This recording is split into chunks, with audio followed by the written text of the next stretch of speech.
자, 이제 가장 말도 많고 탈도 많은 중승연불입니다. 그 다음에 다음번에 하승연불로 할 건데요. 차라리 중승연불을 하느니, 자력수행을 하느니 하승연불을 하는 타력신앙을 그냥 부처님을 믿고 따르는 것이 훨씬 더 낫습니다. 가장 좋은 것은 상승이고 두 번째 좋은 것은 하승이고 중승연불이 가장 안 좋습니다. 왜 가장 안 좋냐 하면 이게 사람들을 제일 많이 망가뜨리고 제일 많이 교주를 만드는 것이기 때문입니다. 교주가 있는 것은 항상 수행법이 따라옵니다. 기도법이 따라오든 수행법이 따라오든 무엇인가 절차가 따라오고 교주가 정한 그 차례가 따라오게 됩니다. 그것은 다 거기다 또 다 자력수행입니다. 내가 한 만큼 갈 수 있다고 말을 합니다. 하지만 거기서 말한 자력수행은 교주가 말한 그 방법대로 너희가 스스로 수련하라. 그 사람 하나하나가 그 교주의 추종자 한 명 한 명한테 내가 말한 그대로 스스로를 착취해가지고 내 조종을 받아라 라는 식으로 되어버립니다. 자력수행은 누군가한테 안 배우면 괜찮습니다. 혼자서 책 보고 하면 가장 아니죠. 책 보고 하면 괜찮습니다. 누군가한테 배우려고 하는 순간 자력수행은 지옥에 떨어지는 방법이 됩니다. 그러니까 자력수행을 하실 거라면 책 보고 혼자 하세요. 또는 유튜브 보고 혼자 하세요. 어디 가서 배우지 마시고 인터넷 사이트 같은 데 들어가서 배우지 마시고 카페에 들어가서 배우지 마시고 혼자서 하시면 그래도 그럭저럭 안전하게 갈 수 있습니다. 최소한 사기는 안 당하기 때문에.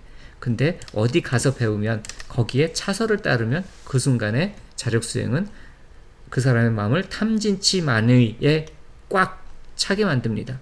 왜냐하면 그 스승 또는 교주가 말하는 그 다음 단계 경지, 거기에 가기 위해서 탐심이 마구마구 일어나게 됩니다. 또는 거기에 이르지 못하는 내 자질이나 내 수행을 열심히 못한 내 게으름에 대해서 벗어나고자 하는 진심이 마구 일어나게 됩니다. 그렇기 때문에 중승연불은 혼자서 하나의 마음으로 집중을 하기 위해서 그 표상을 사용해서 그렇게 사용할 수는 있습니다만 그것을 이렇게 권장하지는 않고요. 또한 혼자서 많은 경우 이제 혼자서 수행하면 책 보고 수행하면 건강을 해친다. 예, 해칠 수 있습니다. 근데 중요한 거는 수련원을 가든 누구한테 배우는 사람이든 다 똑같이 망치는 경우가 퍼센트로 따지면 거의 비슷합니다. 실제로 경희대 쪽에서 수행자들을 대상으로 그렇게 해서 논문을 낸 것이 있는데 퍼센트가 그렇게 많이 차이가 안 나요. 다 그냥 한 40%인가 50%인가가 부작용이 나타났고 그 퍼센트는 스승한테 배우건 수련원에 가서 배우건 혼자서 집에서 책 보고 배우건 거의 비슷한 퍼센트로 나타납니다. 그러니까 부작용은 하나만 명심하면 됩니다. 수행에 있어서는 명현 반응은 없습니다. 다 부작용이지. 그러니까 잘못돼서 뭔가 내가 그 건강 상태가 좋지 못하면 그건 부작용이지 좋아지려고 하는 명현 반응 절대로 없습니다. 수행에서는. 그러니까 그거 그만해야 되는 겁니다. 그래서 수련원을 가든 스승에게 배우든 책을 보고 하든 다 비슷한 정도 비율로 부작용이 나는 것이 자력수행입니다. 그러면 스승이나 수련원에 안 가는 것이 책 보고 하는 것이 차라리 낫다는 얘기입니다. 그러니까 그렇게 돼서 이제 자력수행이 잘못된 것이 아니라 자력수행을 가르치는 사람들의 많은 수가 잘못됐고 그 사람들이 고의로 그런 사람도 있지만 자기도 몰라서 그런 사람들도 있습니다. 그래서 자력수행은 가장 깊이 하는 것이 좋습니다. 그럼 아까 상승연불은 타력일까요? 아니죠. 자력일까요? 아니죠. 내가 무엇인가 노력한 것도 아니고 외부에 있는 어떤 힘이 내가 와서 무엇인가 한 것도 아니고 그냥 그 자체로 있는 것입니다. 그래서 상승입니다. 중승은 이제 일심전념이라 해서 내가 의식을 집중해서 마음으로 대상을 챙긴다 그러는데 그 대상은 표상이나 상징이 되고 표상이라는 상징은 글이나 언어나 호흡이나 기운이나 생리현상이나 마음에서 일어나는 상이나 이런 것들을 마음으로 챙겨서 마음이 하나로 모여져 가지고 그렇게 하나로 모여진 마음이 사선정에 해당하는 심일경성 명료한 하나의 마음으로 모일 때까지 하는 것입니다. 그러니까 방법은 어려울 거 없습니다. 마음으로 대상을 챙기고 대상이란 뭐가 돼도 상관이 없습니다. 호흡이 돼도 상관이 없고 기운이 돼서도 상관이 없고 또는 생리현상이 돼도 상관이 없고, 생리현상이란 것은 의식을 어디다 두면 열이 나기 마련이거든요. 그래서 열을 따라가든지 아니면 뭐 좀 개운해지는 느낌을 따라가든지 아니면 심상, 다시 말하면 부처님 상을 떠올리든지 무엇이든지 다 상관없습니다. 그러니까 그냥 책 보고 혼자서 해도 됩니다. 중요한 것은 마음으로 대상만 챙기면 됩니다. 그래서 마음으로 대상을 챙기게 되면 대상이 마음을 보호하게 됩니다. 내가 호흡을 챙기게 되면 처음에는 내가 호흡을 챙기는 마음으로 노력을 했지만 좀 지나가면 호흡이 나를 감싸서 더 이상 딴 생각이 일어나지 않고 명료한 하나의 마음속으로 있도록 호흡이 나를 보호하게 되는 그런 상태에 들어가게 되는 겁니다. 그래서 처음에는 마음이 대상을 챙기지만 그것이 지속되면 대상이 마음을 보호하는 상태, 그런 상태로 가는 것이 중승연불이 됩니다. 대상은 뭐가 됐든 상관이 없습니다. 자꾸 그 대상에 있는 차서, 절차, 단계, 경지 이런 것을 말하기 때문에 항상 이쪽에서 성취하는 사람들이 거의 없게 되는 겁니다. 하승연불은 이제 타력신앙입니다. 타력신앙은 중승하고 항상 부딪히게 되는 것이 타력신앙인데요. 예를 들면 이런 것이죠. 부처님의 가르침을 따라야 된다 라고 얘기하면서, 부처님은 이제 고통에서 벗어나는 것을 가르치셨고 이제 수행을 해서 그 경지에 가는 걸 말했으니까, 어떤 할머니가 자손의 평안을 위해서 물그릇을 떠서 기도하는 그러한 것은 그건 불교가 아니다. 그건 미신이다. 이렇게 보는 것이 자력수행이 됩니다. 그래서 아까 커피가 아닌 것을 빼버리면 더 이상 커피가 아니라고 했죠. 그것처럼 그러면 부처님 말씀 속에서 부처님 말씀이 아닌 것, 다시 말하면 미신이라 말하는 것을 빼버리면 그것이 더 이상 부처님 말씀이 될 수 있을까요? 연기법에 의해서 그것은 성립이 안 됩니다. 부처님이 그것은 부정하셨습니다. 타력신앙은 자손의 평안을 위해서 물그릇을 떠서 기도하는 노모의 손끝에도 부처님은 내려오신다. 왜냐하면 상입하면서 서로는 서로를 되비치고 있기 때문에, 부처가 아닌 곳이 없기 때문에. 그것이 타력신앙의 입장입니다. 왜 내가 자력수행이 잘못됐다고 말하는 것이냐면, 자력수행은 그냥 산속에서 혼자서 살면서 토굴 속에서 하면 괜찮습니다. 근데 자력수행 한다면서 세상에 나와 있는 사람은 민폐만 끼칩니다. 모든 것을 다 미워합니다. 자기가 하는 수련법 빼놓고는 다 미워하게 되기 때문에, 그래서 자력수행을 잘 하기가 힘듭니다. 자력수행이 불가능한 것은 아닌데 다른 것에 비해서 굉장히 잘못될 가능성이 높은 그러한 수행법이 됩니다. 그래서 부처님마저도 자기의 머릿속의 부처님만이 옳은 부처님이고, 다른 사람의 마음이 지극함은 더 이상 부처와 무관하다고 보게 되기 쉽습니다. 그러면 그 부처님의 말씀은 그렇지 않은 걸 말하거든요. 연기법으로 존재하기 때문에 그러한 것과 부처님 말씀과 부처님이 말씀하시지 않은 부분과 서로가 서로한테 의지하면서 조건지어져서 그렇게 존재하는 것이 부처님의 말씀인데, 그 자체를 이해를 못하고 있는 것이죠. 그래서 이제 타력신앙이 이제 그와 같은 것입니다.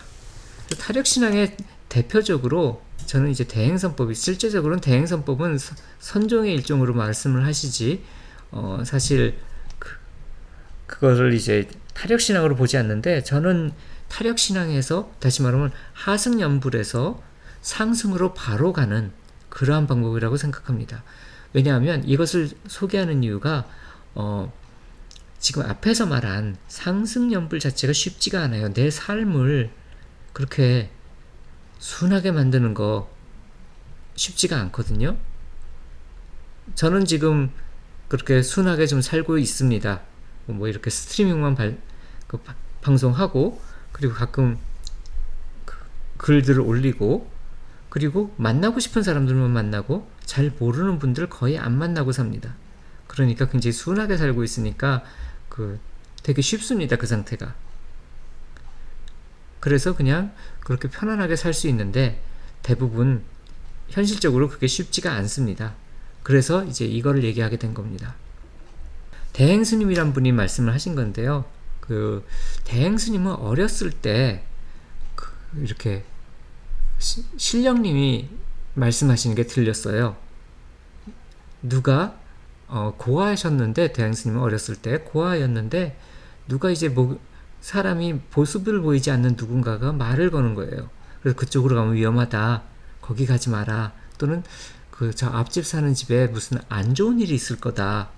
이런 식으로 기륭화복을 얘기를 해주고 자기가 사는 데 있어서 도움이 되는 것을 얘기해주는 어떠한 영적인 존재가 있었습니다. 어렸었을 때이기 때문에 6살, 7살 때부터 그것을 그렇게 들었기 때문에 그때는 대행스님이 아니셨죠. 그때 이제 그 어린 여자아이는 그 목소리가 아빠라고 생각을 했어요. 돌아가신 아빠의 영혼이 나한테 알려준다고.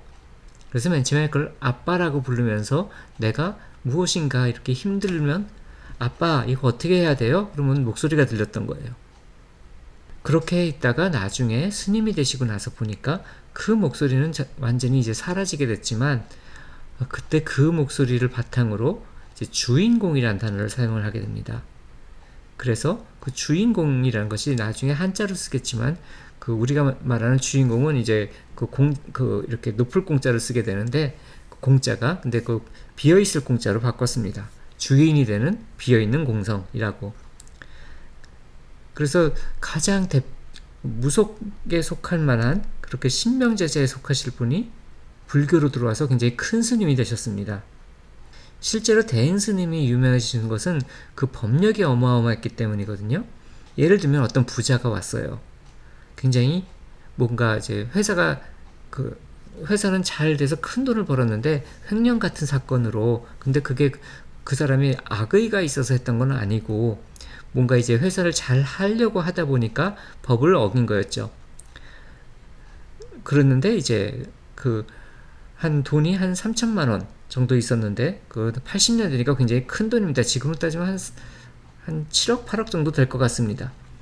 그 정도 돈이 있는데 그 돈으로 이제 그 회사 문제를 다시 되돌려 놓을 수는 없는 돈이고 그보다 더 큰 돈을 이렇게 다른 식으로 돌려서 회사 경영에 사용했기 때문에 그렇게 돼서 이제 대행 스님의 소문을 듣고 갔습니다.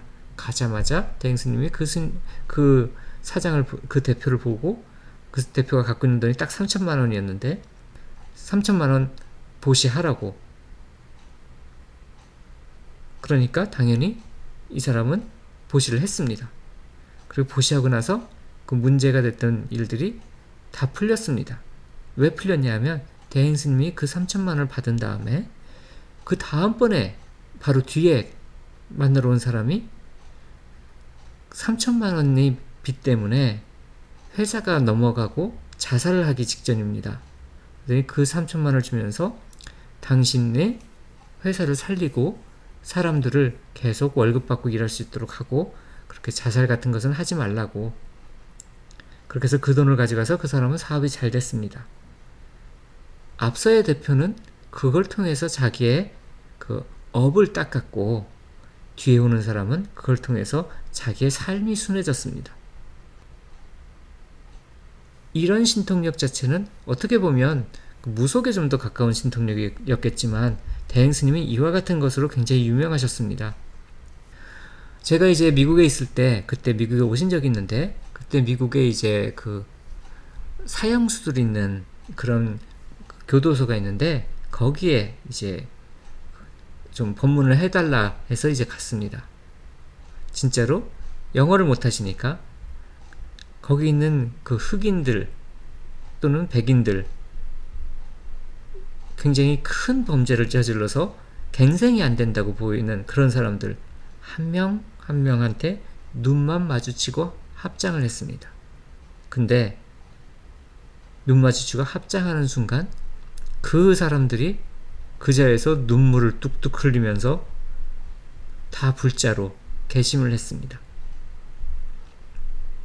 이 대행 스님이 가르치신고 본인도 이제 그렇게 오랫동안 하셨던 것이 이제 주인공 관법이란 겁니다.